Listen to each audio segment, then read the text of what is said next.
एक ही मेरी जिंदगी का सहारा था। एक दोस्त था मेरा जो मुझे जिंदगी के बारे में कुछ बता रहा था। ये जो मेरी जिंदगी एक मैं लाश की तरह बेड पे पड़ा हुआ था, कुछ जीने की चाहत उसने पैदा कर दी। इसकी वजह से मैं कुछ जिंदगी के बारे में जो मरने की सोच रहा था, मैं जीने के रास्ते पे जीना, मतलब सोचा कि जिंदगी कितनी अच्छी है। था हिंदू और एक था मुसलमान।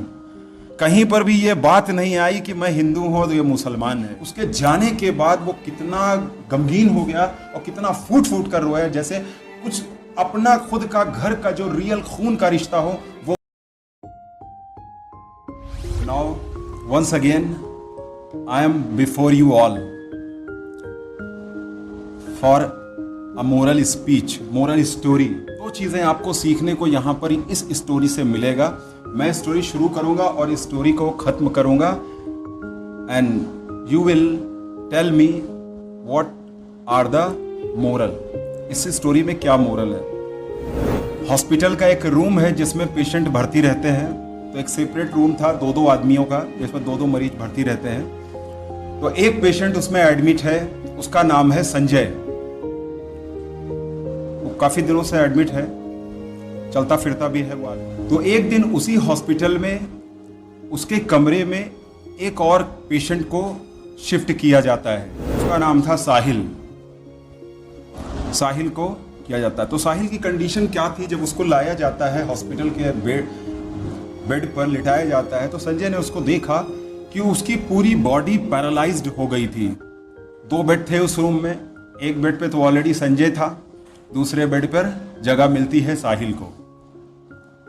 होता यह है कि वो जो साहिल था वो सोचता है कि मैं तो किसी काम का नहीं रहा, मेरी जिंदगी तो बर्बाद हो गई है। क्योंकि डॉक्टर आते हैं, नर्सेज आती हैं, इंजेक्शन लगता है, नसों में दवाएं दी जाती हैं और चले जाते हैं। ना वो उठ पाता है, ना चल पाता है, ना कोई एक्टिविटी, कुछ भी नहीं है। एकदम मतलब मरने के समान जैसा आदमी पड़ा है बिस्तर पर। तो वो सोचता है कि मेरी ऐसी जिंदगी की कोई कीमत है नहीं, मैं मर ही क्यों न जाऊं। मैं क्या करूंगा ऐसी जिंदगी लेकर के, क्या करूंगा, मन में यही सोचता था। तो एक दिन मॉर्निंग में जब डॉक्टर उसके पास आए और उससे पूछा क्या हाल चाल है, थोड़ा बहुत बोलता ही था, उसने कहा कि हाल मेरा बहुत ख़राब है, मैं मरना चाहता हूँ। आप कोई जहर का इंजेक्शन मुझे दे दीजिए और मैं मर जाऊँ। ऐसी ज़िंदगी का मैं क्या करूँगा, मैं खड़ा भी नहीं हो पाता, मैं चल भी नहीं पाता, मतलब मेरी ज़िंदगी किस काम की है। तो एक दिन गुजरा, दो दिन गुजरा, तो संजय ये बराबर देखता था कि ये आदमी बड़ा ही परेशान है।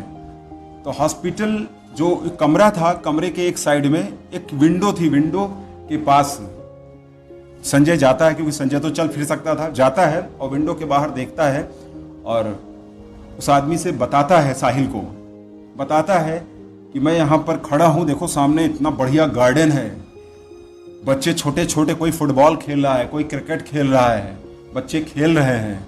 और थोड़ी दूर पर जो है समंदर का बीच दिखाई दे रहा है, यानी समंदर का किनारा है, लोग समंदर में डुबकी लगा रहे हैं, लोग नहा रहे हैं, बड़ा ही अच्छा दृश्य है। तो वो सुनता है, उसके ऊपर कोई असर नहीं पड़ता।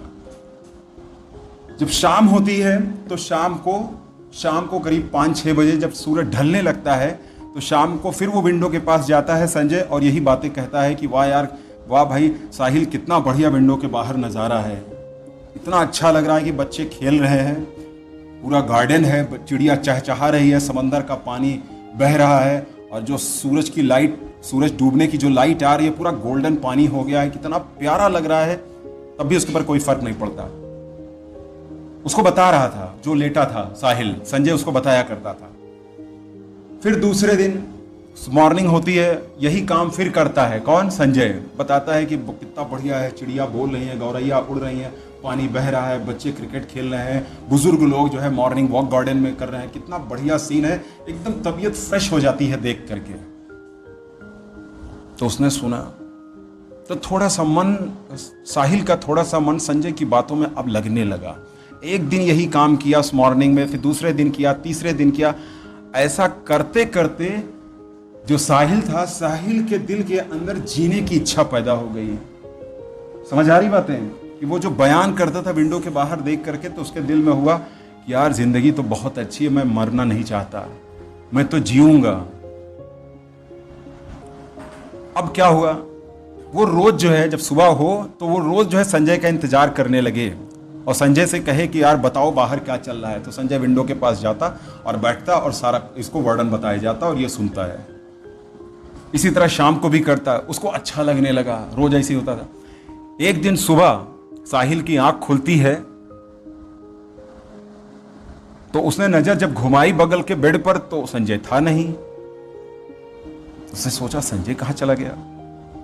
इन दोनों की बड़ी अच्छी दोस्ती हो गई, दोनों में बड़ा लगाव हो गया, दोनों ही पेशेंट थे। अब वो सोचने लगा कि ये कहां चला गया, आज इसने मुझे कुछ बताया नहीं। तो डॉक्टर जब राउंड पे आए 8 बजे तो उनसे पूछा उसने कि अरे डॉक्टर, वो जो बगल में संजय थे वो तो हमारे अच्छे दोस्त हो गए थे, वो कहाँ हैं? रात में उनकी डेथ हो गई। रात में 2 से 3 बजे के बीच उनकी डेथ हो गई। उनको कैंसर था।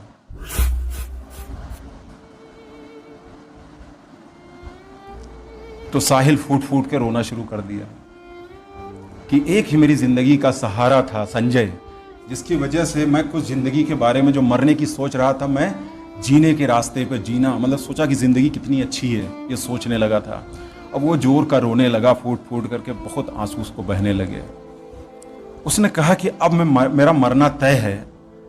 एक दोस्त था मेरा जो मुझे जिंदगी के बारे में कुछ बता रहा था। ये जो मेरी जिंदगी एक मैं लाश की तरह बेड पे पड़ा हुआ था, कुछ जीने की चाहत उसने पैदा कर दी थी। अब मेरा मर जाना ही बेहतर है, ये सोचा। लेकिन उसने कहा कि मरने से पहले मैं उस विंडो के बाहर देखना चाहता हूं कि आखिर क्या है। तो वो चल तो सकता नहीं था, उठ तो सकता नहीं था, हाथ पैर काम करते नहीं थे, लेकिन उसने कहा नहीं, मैं देखूंगा। अपने दिल में उसने एक निर्णय लिया कि मुझे देख करके रहना है कि विंडो के बाहर क्या है, कैसी जिंदगी है, कैसा गार्डन है, कैसा समंदर का बीच है, कैसे चिड़िया चहचहा रही है, कैसे बच्चे खेल रहे हैं, कैसे बुजुर्ग मॉर्निंग वॉक कर रहे हैं, कितना अच्छा नजारा है। और ये सोच करके उसने अपने जिस्म में जितनी भी ऊर्जा थी, जितनी भी एनर्जी थी, सब वो कलेक्ट करता है और कलेक्ट करके गिरने की, आगे बढ़ने की कोशिश करता है। इसी चक्कर में वो बेड से पलट जाता है नीचे। बेड से पलटने कौन? साहिल। संजय की तो डेथ हो चुकी थी और वो किसी तरीके से अपने आप को घिसते हुए उस विंडो तक लेकर के जाता है और विंडो के जब बाहर देखता है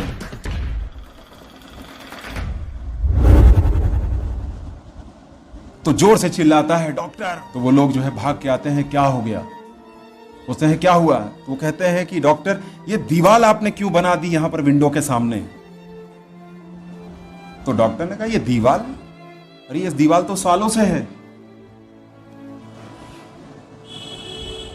तो साहिल ने कहा ये सालों से है, ये अभी कल तो दीवार नहीं थी। तो कहा नहीं, है तो कई सालों से। तो उसने कहा इसका मतलब संजय ने मुझसे झूठ बोला था। लेकिन मुझसे क्यों झूठ बोला था? यहां पर स्टोरी खत्म हो जाती है।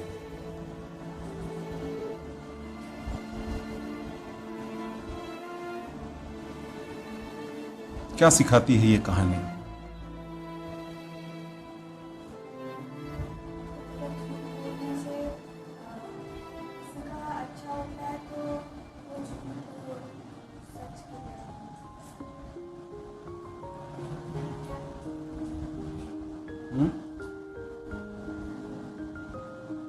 अपने आप को कभी कमजोर नहीं समझना चाहिए। वो तो है, लेकिन उससे सबसे बड़ा मोरल ये है, आपके जो वर्ड्स होते हैं, आप जो बोलते हैं, वो बम से भी ज्यादा, एटम बम से भी ज्यादा पावरफुल है।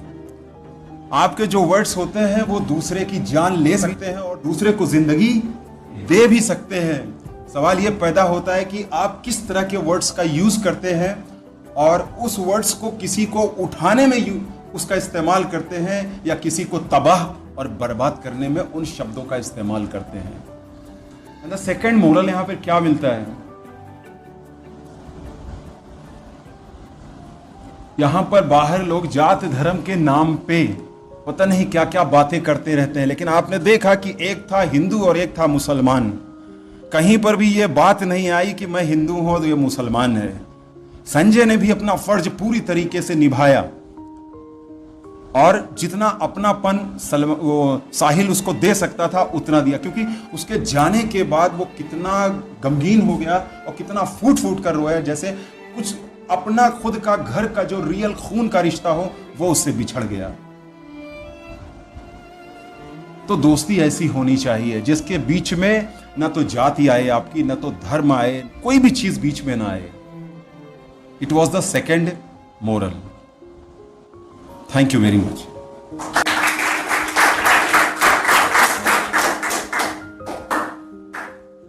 थैंक यू सर, हमें इतनी अच्छी मोरल स्टोरी सुनाने के लिए। सर का ये मोरल कि दोस्ती में कभी जात धर्म नहीं आना चाहिए, और पहला ये मोरल कि हम कितनी भी मतलब ये जो सर ने कहा कि कोशिश करना बहुत ही ज़रूरी होता है। जैसे हम लाइफ में अगर अपनी कोशिश करते जाएं तो हम किसी भी ऊंचाई को, किसी भी अपनी कोई भी गोलों से हम हासिल कर सकते हैं। तो सर की इस स्टोरी से हमें जो सीख मिली है वो बहुत ही सही है।